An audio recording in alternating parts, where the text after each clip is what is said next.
Okay guys, today we will be making a classic French dish, Chicken Provencal. This is in continuation with our women in the food service industry.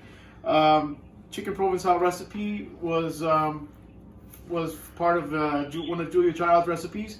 So we're going to use Julia Child recipe of Chicken Provencal. As you can see, oh, who's at the door? Who can that be? Who is that? Oh, it's Mr. Delcher. Hello, Mr. Boon. It's good to see you Me too. during this uncertain times. Mr. Delcher, did you come over to make Chicken Provencal? Absolutely, I came over to make Chicken Provencal. All right, come on in. I'm ready. Come on in. I see you brought your whisk with you. I did. I don't know if Very I'm going good. to need it, but... Very good. I'm glad you came prepared. I definitely came prepared. Good, good. All right, come on into the kitchen. All right.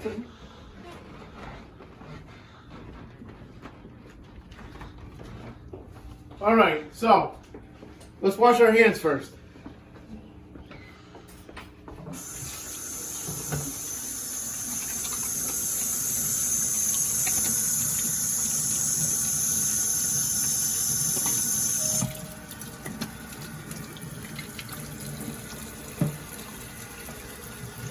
As Mr. Delcher is washing his hands, I just want to remind everyone that if you do decide to cook at home, whether it's this dish or anything else, please make sure you have consent from your family, parents, guardians, all right, before you begin to cook anything on your own. Okay. Paper towels. Thank you.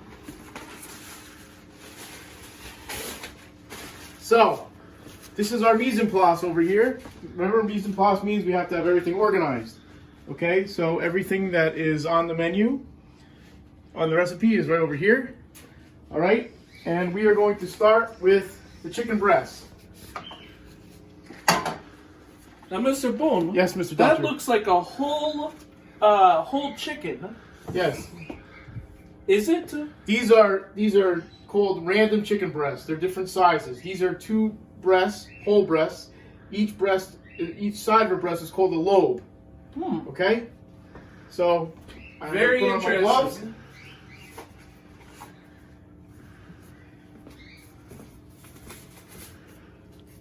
Okay, so what we're going to do is we are going to trim and tenderize the chicken. Oh. Okay, Mr. Delcher, can you go over there and get me a cutting board, please? Yes, sir.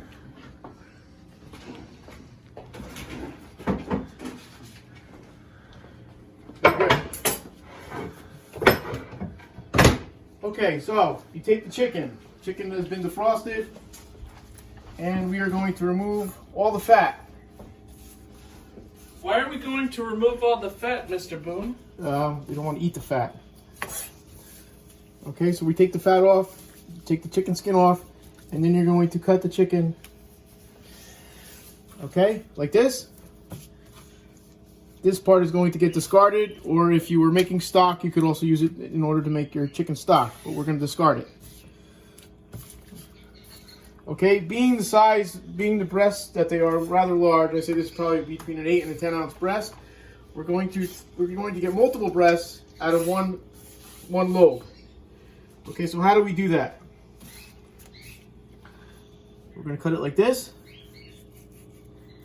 Okay, put your hand on top. Okay, so there's a breast. Here's another one.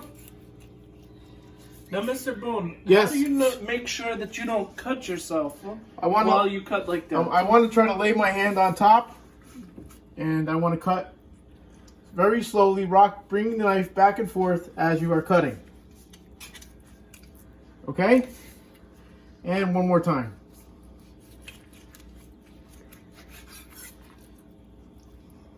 Okay, once again, remove all the fat.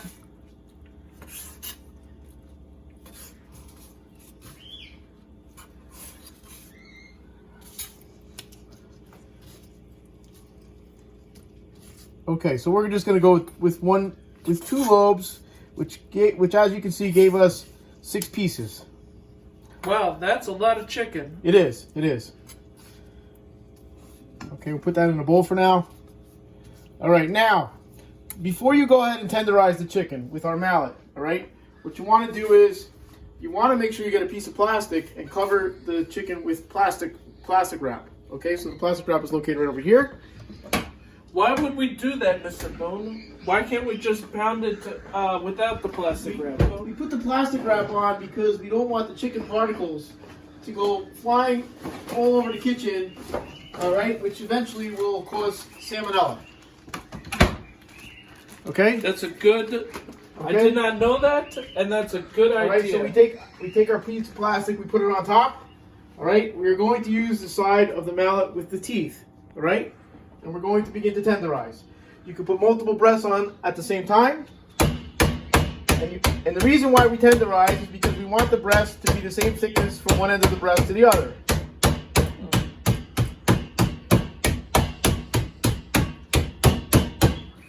Okay, move your plastic over and continue to tenderize your chicken.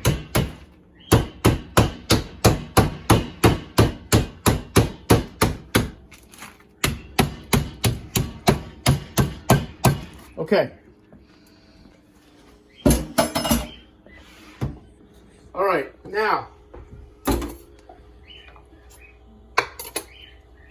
in order to make the chicken, we're gonna season the breasts with salt and pepper. Okay, Mr. Delcher, a little salt and pepper, please. A little salt and pepper.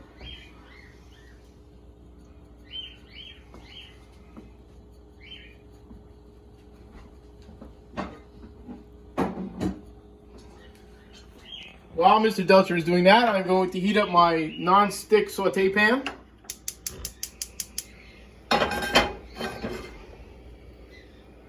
Might be a good idea to put your fan on while you're cooking. Okay, we're going to heat that up in a little bit of vegetable oil. Excuse me, Mr. Delcher.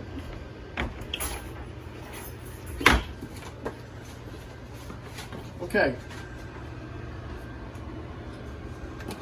All right, so. Now, Mr. Boone, why Yes. are you using vegetable oil compared to other oils that we might find at the grocery store? Olive oil. Olive oil. Olive oil has a distinct flavor. Vegetable oil, you will not pick up the flavor as much as you will with the as opposed to the vegetable oil. So either vegetable oil is fine, soybean oil is fine to use. That's why we use olive oil. I mean vegetable oil. We don't use olive oil when we are sauteing. Okay. Okay. Plus, the expensive olive oil is quite more significant as opposed to vegetable oil as well. All right. I understand. So, Mr. Delcher is now going to take the chicken breasts and he's going to dredge them in flour. Okay, what does it mean to dredge? Dredging chicken means he's going to put it in a flour and he's going to put it on. You can go ahead and dredge it, put it on both sides, and you want to shake it off a little bit.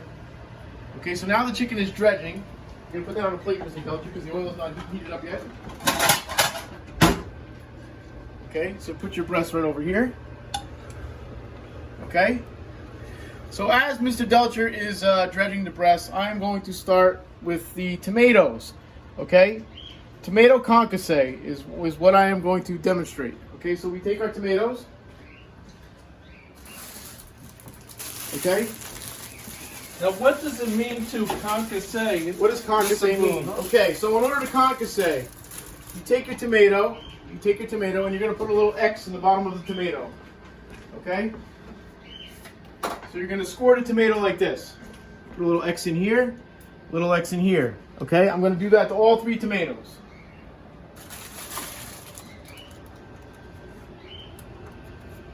Okay? I have put my water on in advance and my water is simmering. Okay? Simmering means it's approximately 185 degrees. Okay? Water boils at 212. This water is simmering. You can see the little bubbles starting to come to the surface. Okay, so I am simmering my water and the tomatoes are going to go into that water momentarily.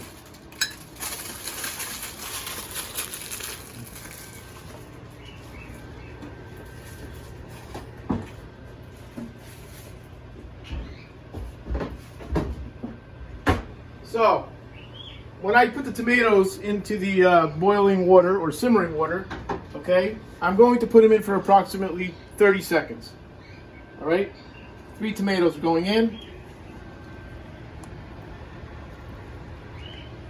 Okay, as the tomatoes, the reason why we put the tomatoes in, oh, very good, Mr. Delcher, very good. Okay, so you want to remove your gloves, and we are going to wash the cutting board. We can throw away the excess flour. Guys, once the flour has been exposed to the chicken, we cannot use the flour for anything else, so we want to discard the flour. All right, now the tomatoes, back to the tomatoes. The tomato concasse. The tomatoes are simmering in hot water, and then they're going to be taken out of the hot water and put into an ice water bath. Okay, the ice water bath stops the cooking process. Okay, an ice water bath is nothing more than ice and water. Okay, so you take a pair of tongs. And we're going to take the tomatoes out. And the reason why we put them in the tomatoes in the boiling water or in the simmering water is because we want to try to remove the skin. We're going to remove the seeds, and we're just going to be left with the flesh of the tomato.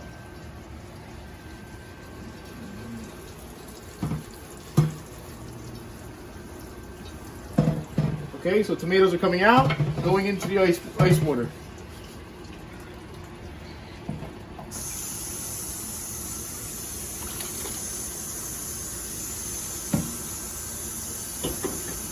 Okay, we're gonna let them sit for a minute. Turn off our gas. All right, now our oil is heating up. It is almost to the point where you can see a little smoke starting to come up. Is that cleaned? Mm-hmm. Okay, we're gonna reuse that again. The towel? Towel's right here. Okay. Thank you. You're welcome.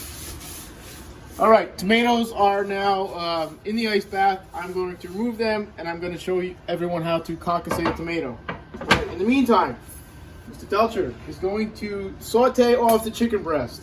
The word saute means to leap or jump. So we want to make sure that the chicken does not sit in the pan for very long. We're going to saute it on one side till it's brown, saute it on the other side, remove it, and we're going to put it on a paper towel, and then we are going to return it to the pan later on when we make the sauce. All right, Mr. Delcher, are you ready to saute Just the need to chicken? put new gloves on. All right.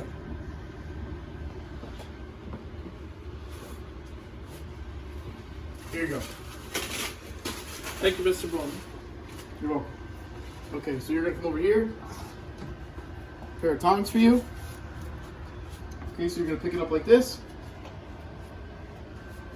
And you're gonna lay the chicken in the pan. So you hear it start to crackle like that, all right?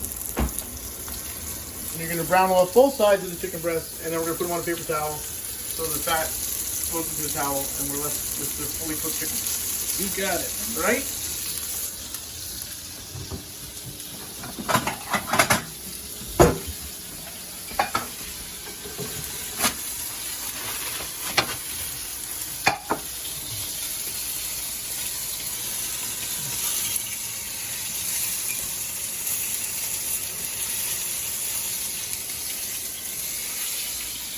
Okay, so the tomatoes, I'm going to drain off the liquid.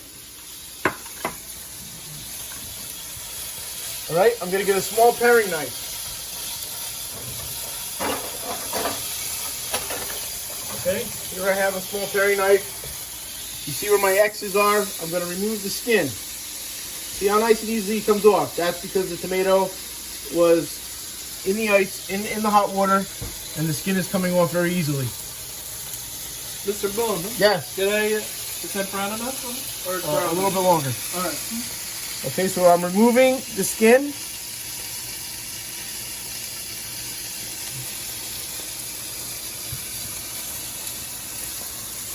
And I'm going to do that to all 3 tomatoes.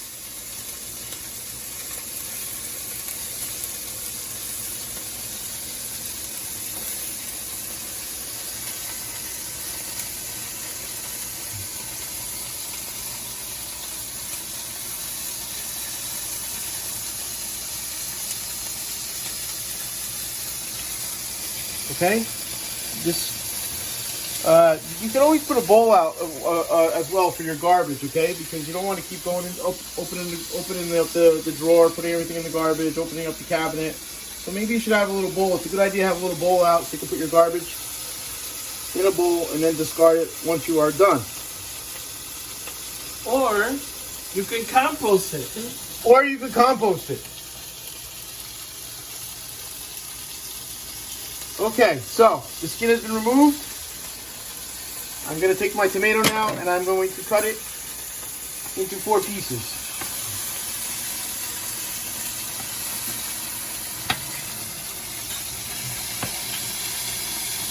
Okay? Then you will want to remove all the seeds. If you were going to make homemade marinara sauce, this is how you would do it. You would concassate your tomatoes, remove the seeds.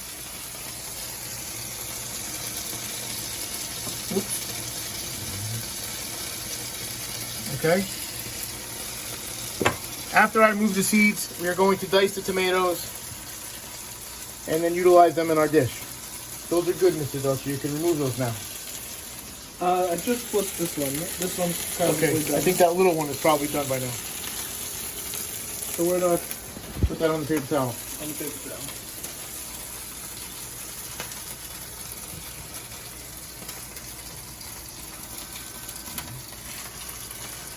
All right, so as everyone knows, tomorrow your women in the food service industry projects are due, and as I was saying earlier, this is a recipe from Julia Child. You could, we will provide you with the recipe online. It is, we will also send everybody the recipe, but the recipe also is available online. If you were to look up Julia Child, this is one of her classic recipes that she used to make. On a regular basis. Okay? So, now I'm going to take my tomatoes, I'm going to remove the core. Okay? And I'm going to, let's get rid of all these little seeds. We don't want them in our dish. Okay? Now I'm going to, oh, there's one more here. Actually, 2 more. Okay, so I'm now going to dice the tomatoes up into pieces like this. Mr. Delcher, how are you doing over there? Good.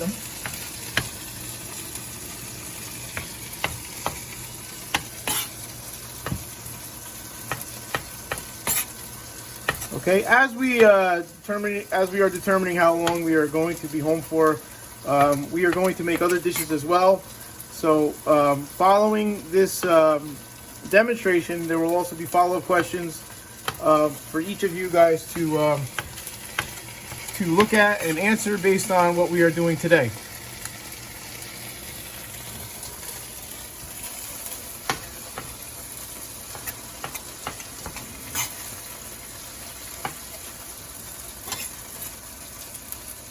Okay, so we're almost done dicing here.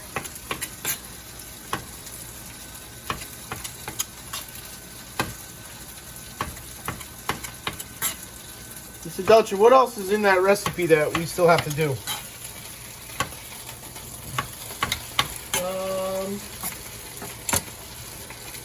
Delcher, where is the recipe? It's behind the cameraman. Okay, I will get the recipe. Let me just clean up here, put away the tomatoes.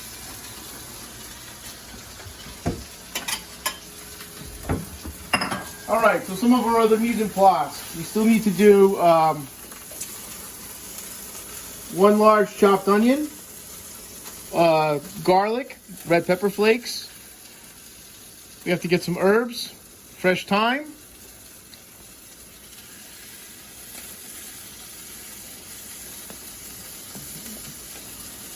And, oh, here we go. The flour we already have, garlic, so forth and so on. Okay, so tomatoes Mr. Boon, how do I know that I'm not undercooking the chicken? How do you know that you're not undercooking the chicken? Excellent question. Thank you. All right, so all poultry is fully cooked at 165 degrees internally. That has nothing to do with your oven temperature. All right. So, in order to test the chicken to make sure it has reached the proper degree of doneness, you need to take your thermometer. Okay. Now, if you want to get a little closer with the camera, you see that little dot right there, that little divot? See that little dot? Okay. Anytime you insert this thermometer into chicken or poultry or any kind of meat, you want to make sure you stick the thermometer in at least past that little dot. Otherwise, you're not going to get an accurate temperature. So, I'm going to take a piece of chicken, grab it with a pair of tongs, Okay, and I'm going to insert the thermometer on its side like this, making sure that it is past the dot. Okay, we want to get up to an internal temperature of 165 degrees internally. Okay, and as you can see, we are at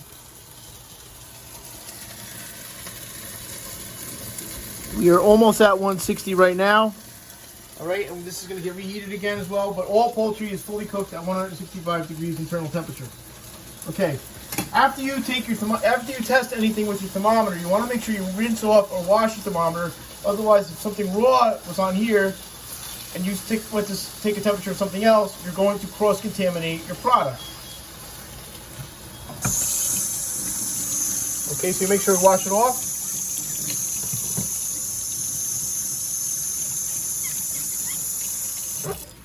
Okay? Something's beeping. Something is beeping. I think that's you. That's me.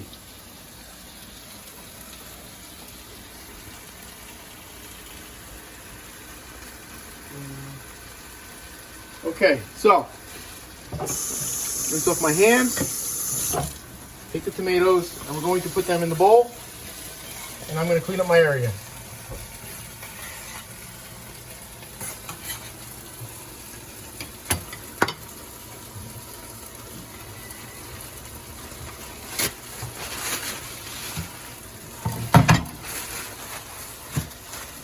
Focus more on the sauteing of the chicken.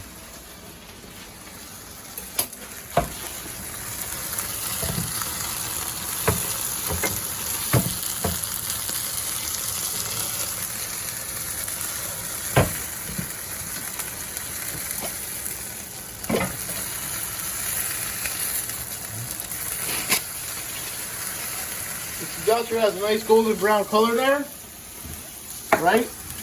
Nice markings on both sides. All right, so my tomatoes are now done. Okay, next thing I'm going to do is I'm going to dice an onion.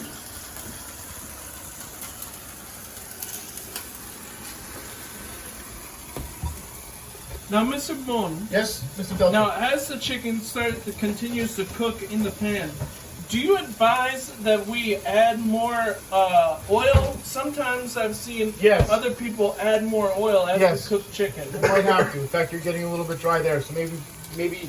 So how much oil do I? You probably need another tablespoon of oil in there. All right. One of the things you want to do in the future is when you add the oil, you want it to come back up to temperature and then add your chicken again. But right now you could add the oil just a little bit, and it will come up to temperature rather quickly. All right, so let's get back to the onion, okay? In order to cut the onion, you want to make sure that you, remember, hold your hands like a claw, all right?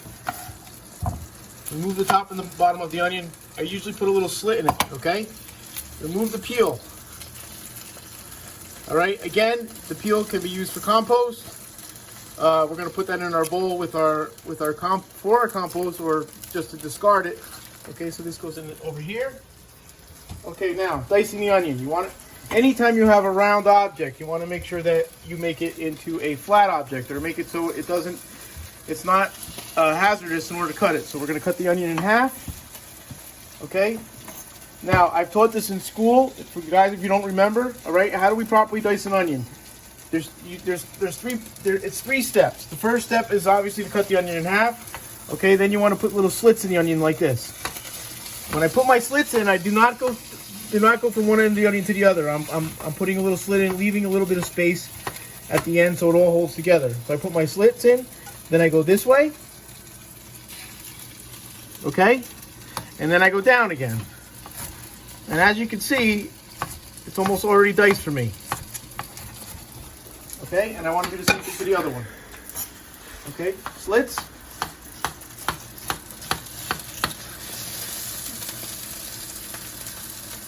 The knife goes inward, and then we go down once again.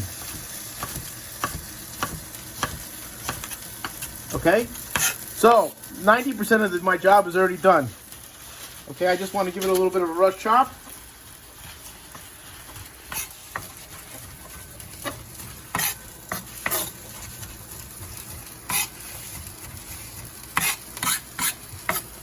Okay, so the onion is now diced up. Okay, I'm going to put that in a bowl, and we are going to add that to the same pan once Mr. Delcher is done making with his chicken.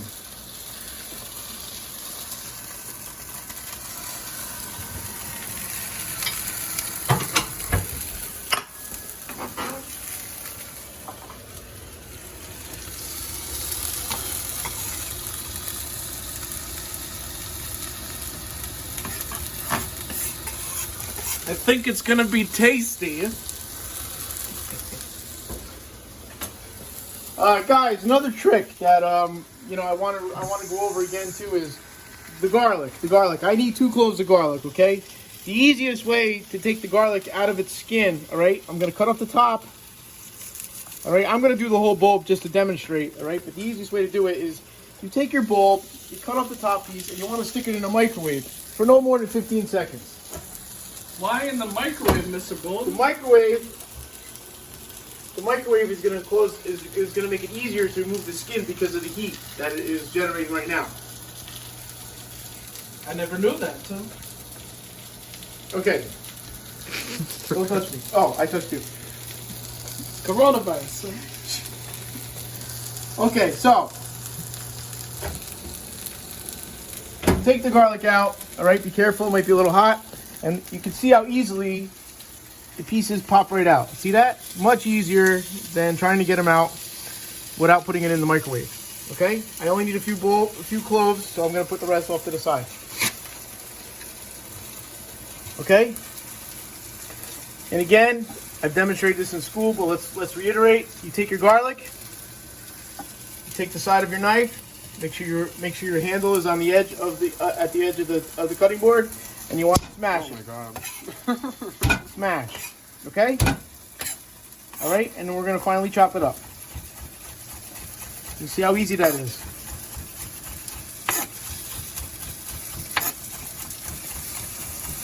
Okay? Remember, keep your fingers tucked back underneath your palm as you are cutting. Alright? Don't expose your fingernails anytime you are cutting. Alright? Alright, so when you clean off your knife, you want to be very careful of the blade. You want to clean it off very carefully. Wipe it on the side. Okay, so now the garlic and onions are done. All right, now, Mr. Delcher is almost done over here, okay? What he wants to do next is he wants to deglaze his pan. Ooh. All right? So why do you deglaze your pan? Why do you deglaze your pan? To get all of the nice crispy and goodness from the chicken. Excellent. You know, the Very essence good. of the chicken into your dish. There are still flavor. There's a lot of flavor in that pan. We don't want it. We want that flavor to be used in our dish. All right. So we're going to deglaze the pan with white cooking wine. Oh.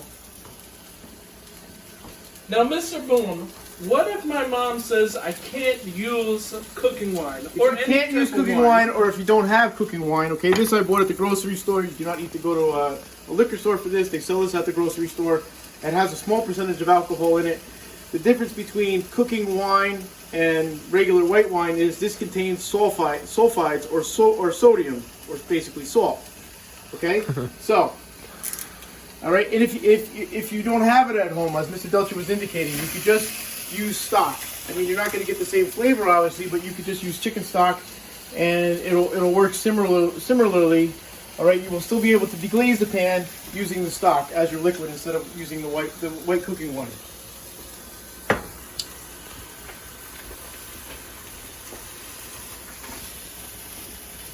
I think this piece is almost done. Okay.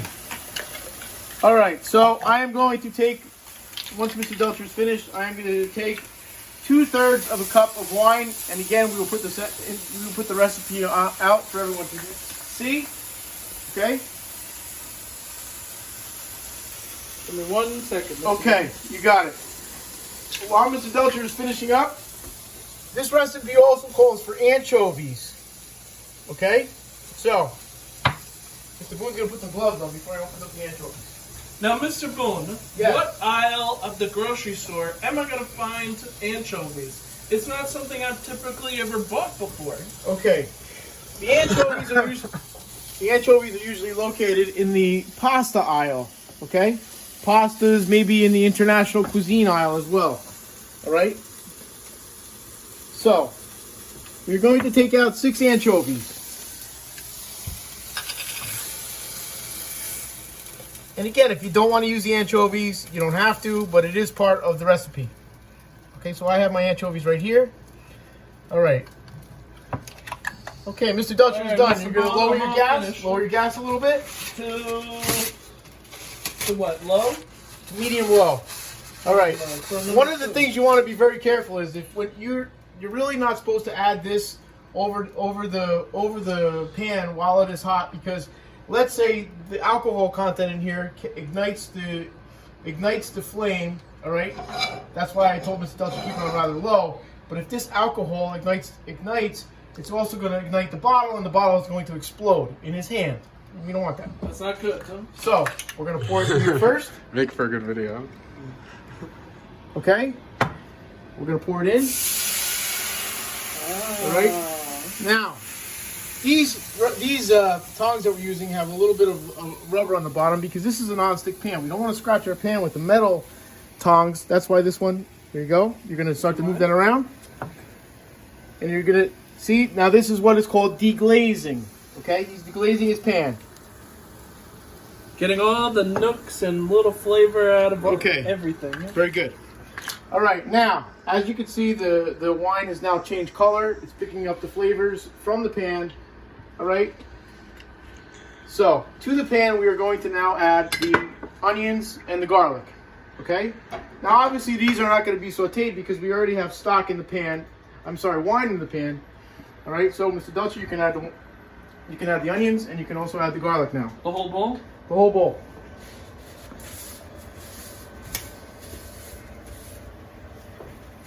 Okay, while he is doing that, I'm going to lower him down a little bit, a little too high.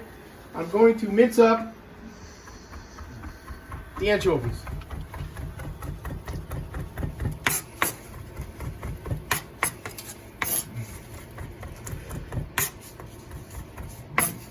Okay, so Mr. Delcher is now not sauteing the onions and garlic, he is sweating them, all right? Sweating means he's going to change the color to almost like translucent. Translucent means you can almost see through the onion, all right, and the garlic, all right? So they're not going to be that rich white color. They're going to be lighter and almost like a clear color, so you can almost see through the onions and the garlic. All right, looks good. All right, and I'm going to continue to mince this up.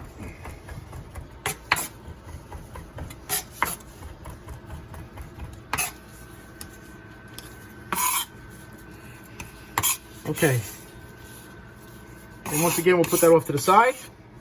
I'm going to rinse off my cutting board. Mr. Delcher. Now, Mr. Boone, yes, Mr. Delcher. With the anchovies, what would be a good substitute if I have a family member that's allergic to fish, since anchovy is a fish? Or what do you recommend if I don't have anchovies at home? What's a good substitute? Anchovies contain a tremendous amount of sodium. All right, they're very salty. It's going to give it a salty flavor, so maybe you want to add a little bit more salt. Okay. As opposed to adding the anchovy. The anchovy is optional. Traditionally, it is used in Chicken Provencal, but you don't have to use it. All right. Anchovy. You can also buy anchovies instead of buying the entire fillet. You can also buy anchovy paste. Okay. All right. It almost looks like it comes in almost like a jar of toothpaste. It's in the same aisle as where I found these anchovies, but you squeeze it out like you're almost squeezing out toothpaste, and you could add that instead. Okay. Hold on, Mr. Delcher. Now he's going to add the tomatoes. We are starting to make our sauce. Okay, so now the tomato concasse is now going into the pan. Okay, you can see the nice ruby red color of the tomatoes. These were vine ripe tomatoes. And you can see the brightness of the tomatoes and how rich this dish is going to look once it's done.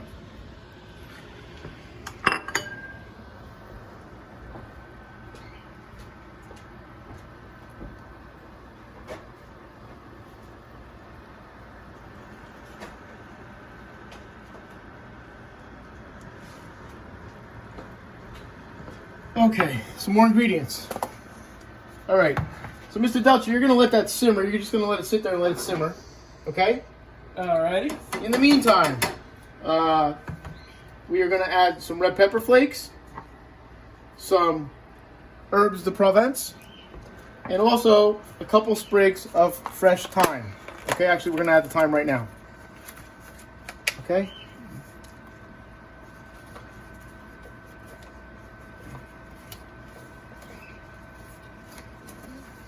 So you have two choices with the thyme, all right? One of the things you could do is you could just add in this and you'll get the flavor out of it, or you could also take a piece like this, hold the top of it, and you want to pull back so those little leaves fall off. I'm gonna take my gloves off, it's much easier to do. Okay? And you want to hold it, pull back so all those little leaves fall off, and then you can chop it up like that. Okay? Either way is correct. Some chefs actually use the entire, as long as it's fresh, they actually take this and they chop up the entire piece. I don't like to do it because I don't want these branches or this piece in my part of my dish. All right, so I'm going to toss that in there. All right, no reason I can't use the rest of this. Okay. All right, so a couple more ingredients we're going to add is red pepper flakes and the herbs. Excuse me. Not so close. So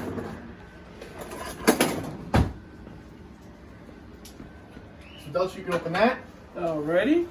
All right, I'm going to add a teaspoon of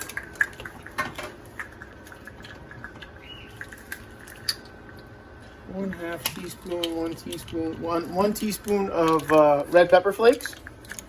Now remember, kids, it's important that when you're using a can opener, that you want to make sure that you're not creating any metal shards, because they can be known as physical contaminants. So, physical contaminants. Very good. Very good. That is actually one of our serve safe questions.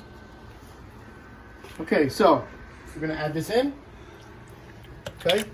Now we're going to add the herbs, dried herbs. Again, this time we're going to add a half a teaspoon.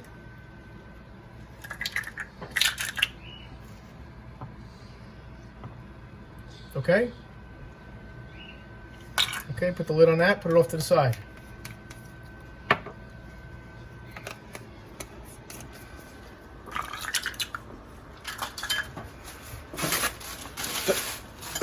Some of the culinary techniques that we talked about are things that we've already gone over. So this dish is, the reason why we're making this dish is not only because it's Women's History Month, women in history, but we're also making it because it involves other culinary techniques that we have done in the past. how's that? That looks good. That's a mix. Okay, so as you can see, we want it to be more of a sauce consistency. So the next thing we want to add is we want to add some chicken broth.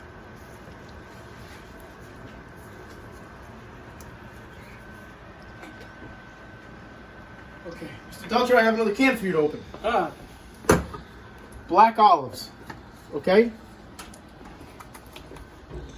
I am going to add 2/3 of a cup of chicken broth to our sauce.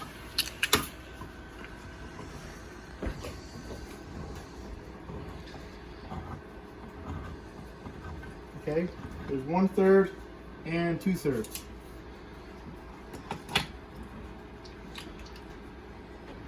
Okay, our sauce is simmering nicely.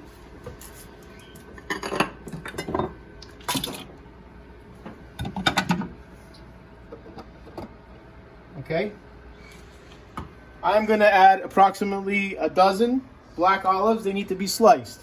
Okay, so let me take those out. Excuse me.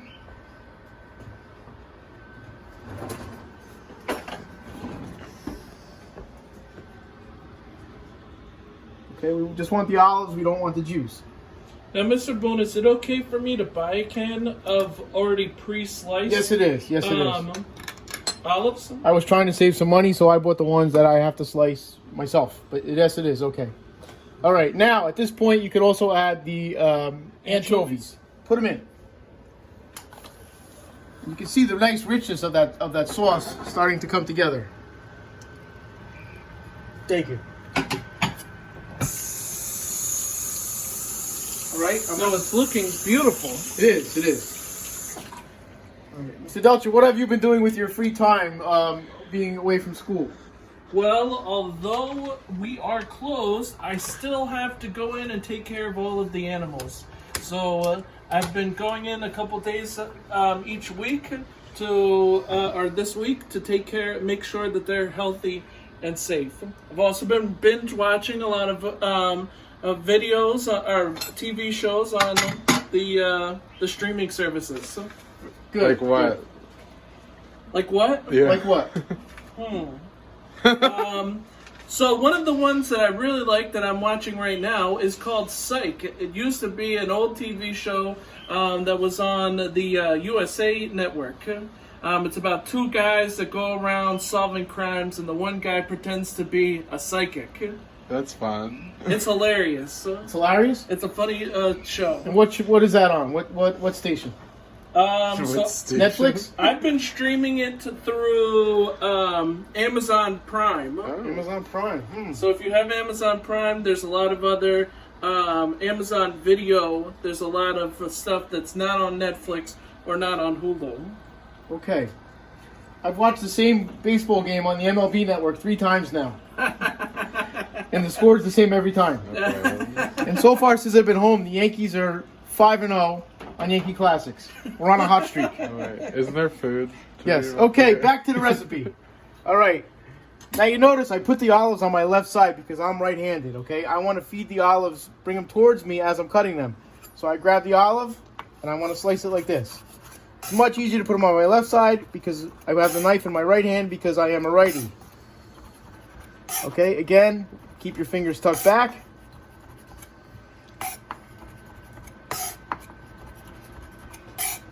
And you're going to slice the olives, probably get about 3 or 4 slices out of each olive.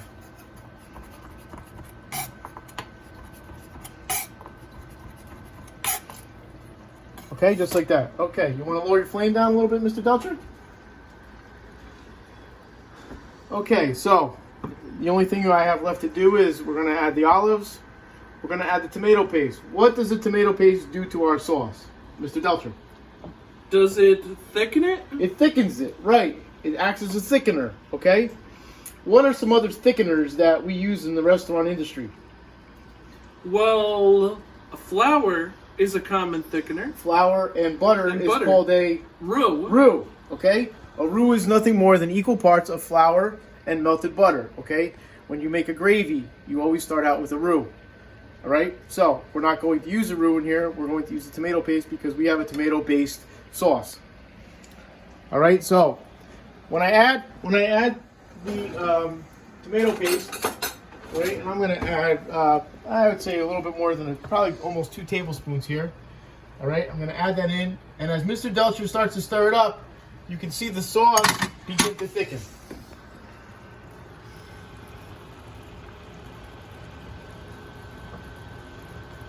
Right? See how the consistency is changing? It's getting thicker.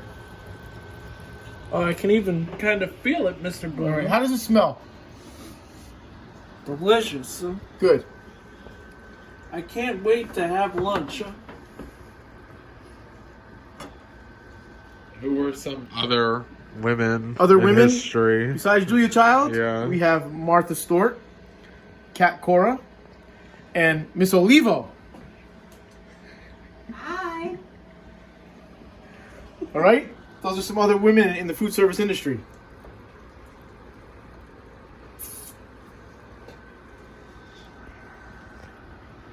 And Mr. Boon, on Yes, our Mr. mise en place, we still have tomatoes and parsley. Parsley, we're going to use still. I decided to use fresh tomatoes instead of the canned diced tomatoes. So, Because I wanted to explain to the students how to properly concassate a tomato. I understand. But Okay. if Mr. Boon, if we can't get our hands on fresh tomatoes, it's okay to use It's okay to use the canned diced tomatoes. I mean, obviously, like most chefs would agree with this, fresh is always better. Canned does do the job as well, but fresh is always the way to go. Oh, absolutely. I agree. As a avid gardener myself, I believe in that fresh is better. It was so nice of you to come over today, especially wearing your chef pants and your uniform. Absolutely. It's the only way I would go out right now during this time of uncertainty. Very good, very good. Okay, so our sauce is getting thick. Looks like it's almost ready. Oh, All right. it's looking a lot more like a sauce Yes. now. All right. Let's talk about the parsley for a minute. There's two types of parsley. There's flat parsley and curly parsley. This is the flat parsley, okay? The flat parsley is also known as Italian parsley. All right? I am going to take a little piece, and the way that you remove the stem from the part that we are going to be using is you're going to put one hand here, and you're going to twist. Okay? Should we throw this away? No. All right? This again can be used for compost. Also, some chefs use it when they make their stock. Okay? Parsley stems do have some flavor as well. Okay? This has already been pre-washed. All right, I am going to use, I would say, about 2 tablespoons. Okay, which is about that much.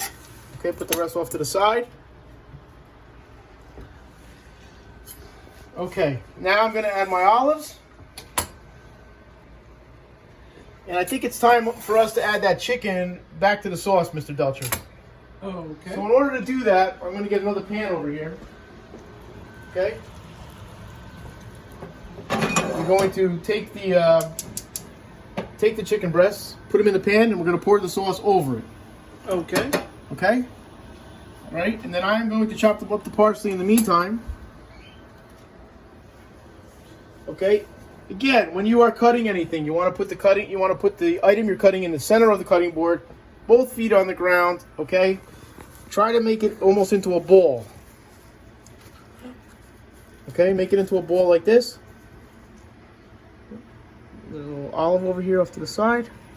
Okay, and then we are going to again make sure your fingers are tucked back and begin to chop.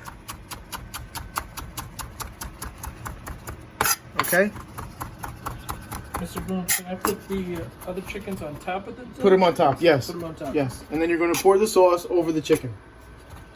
All right. Before we pour that sauce over the chicken, I think we should both sample it with a tasting spoon. Okay, let's sample the sauce, see if we have to add anything, adjust it.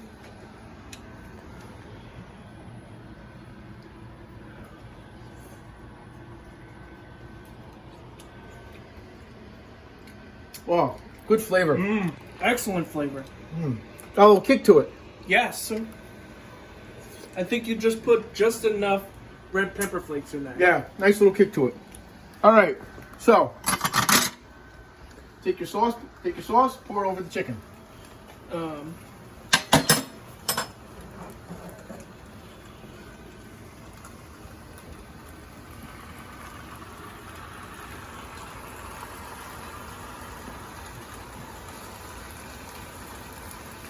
Trying to get all the good flavor That looks stuff delicious. Guys, you do not have to run out to the store and buy all these ingredients, okay? We're just trying to demonstrate something. We want to try to make, while we're spending time at home, something more enjoyable than us giving you guys work to do on a daily basis. So we're going to try to do this on a regular basis, right, Mr. Delcher? Absolutely. Okay, good. All right, so I am going to finally chop up the parsley. There's 2 ways you can chop, by the way. You can chop like this, or you can take your knife. If you don't want to make as much noise, you could also chop like this.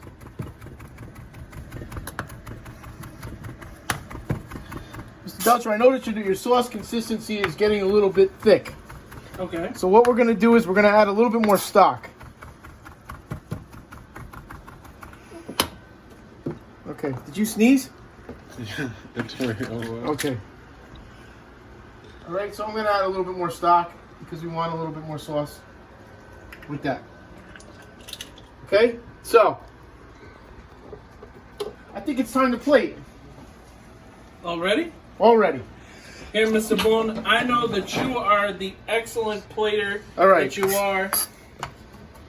Someone well known in the local industry. This dish, by the way, was recently performed by students actually in one of my classes when they were doing the FCCLA competition.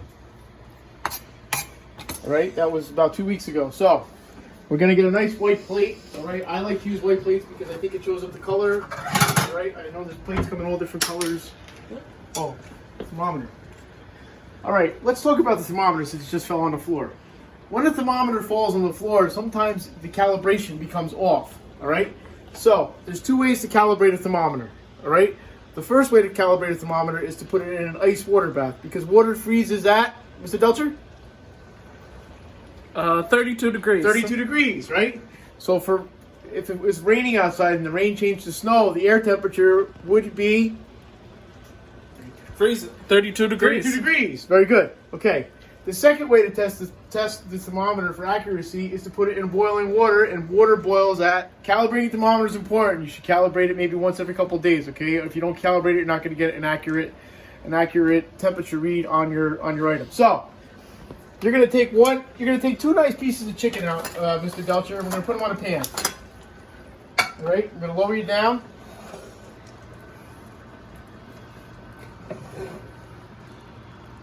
Okay, you're going to lay the other one on its side. Right, I mean, right on top, kind of like angle it a little.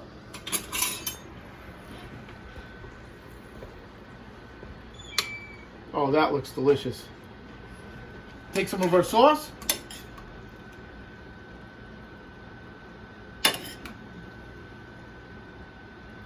That looks delicious. Okay, and then we're going to finish it off with some fresh parsley.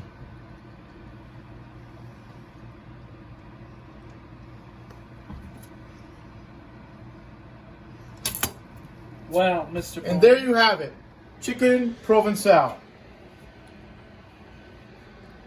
Beautiful. This concludes our video. There will be follow-up questions. We will ask questions pertaining to what we did today, some of the culinary procedures that we used, some of the things that you should know on a regular basis.